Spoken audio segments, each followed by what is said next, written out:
Chapter 28. The Old Goose. Ordinarily, the forest animals would have run away from the monster, but they were awfully curious why she was carrying a hatchling on her shoulder. And once Roz explained the situation, the animals actually tried to help. A frog pointed Roz up to the squirrels, and a squirrel recommended that she speak with the magpies, and the magpie sent him over to the beaver pond. The ground grew soggier, the grass grew taller, and soon the robot and the gosling were looking across a wide, murky pond. Dragonflies buzzed through the reeds. Turtles sunned themselves on a log. Schools of small fish gathered in the shadows. And there, floating in the center of the pond, was an old gray goose. Very good morning to you, the robot's friendly voice boomed over the water. I have an adorable little gosling with me. The goose just stared. I am in great need of your assistance, said Roz. Actually, the goosling is in need of your assistance. The goose didn't move. Food, peeped the gosling. Food. Food. That tiny voice was more than the old goose could bear, and she began gliding across the pond and squawking to the robot. What are you doing with the hungry hatchling? Where are his parents? There was a terrible accident, said Roz. It was my fault. This goosling is the only survivor. Well, if there was a terrible accident, why does his voice sound so cheerful? The goose flapped her wings. Are you sure you didn't eat his parents? I am sure I did not eat his parents, said Roz, returning to her normal voice. I do not eat anything, including parents.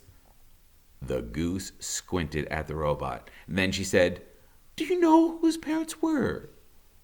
I do not know. Well, they must have belonged to one another flocks of the island, because nobody in my flock is missing. Will you take the gosling?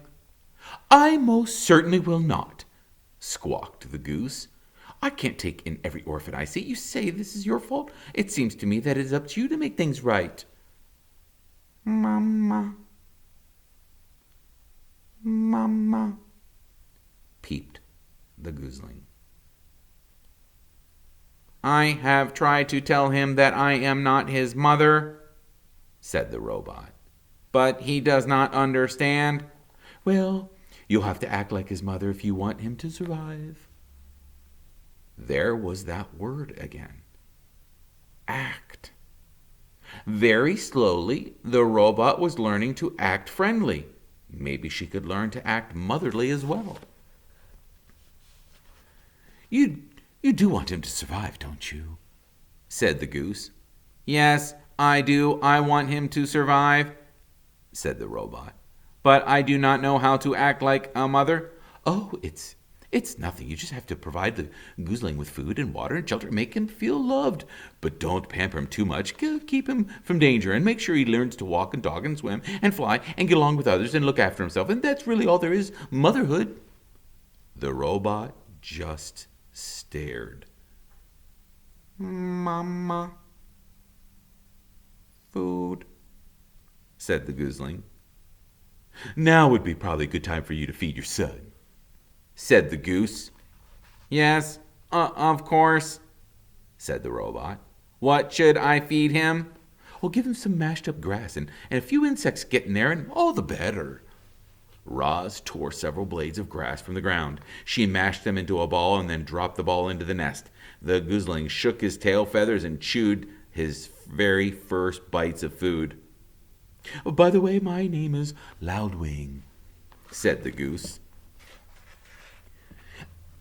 Everyone already knows your name, Roz, but what's the goosling's name? I don't know. The robot looked at her adopted son. What is your name, goosling? Oh, he can't name himself, squawked Loudwing. And then, with a loud burst of wing beats, the goose fluttered up from the pond and landed right on Roz's head. Water streamed down the robot's dusty body as Loudwing leaned over the nest.